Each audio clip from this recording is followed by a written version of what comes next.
জীবনে মানুষে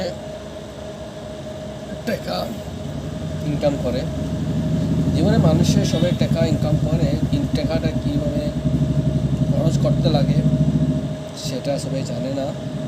কারণ টাকারে সম্মান করা সবাই দিকে হয় না, কিন্তু টাকারে কী জিনিস হবে কোনটা হবে খরচ করতে লাগে সেটা বড় থেকে শিখতে হয়।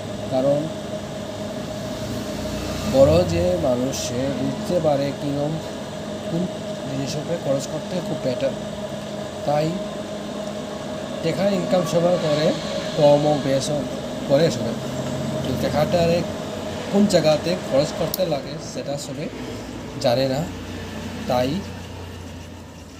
বড় থেকে মানুষ থেকে জিজ্ঞাসা করার পরে ওই টাকাটা খরচ করতে হয়। আপনারা মতামত কি প্লিজ কোনটা বলবে, বাই।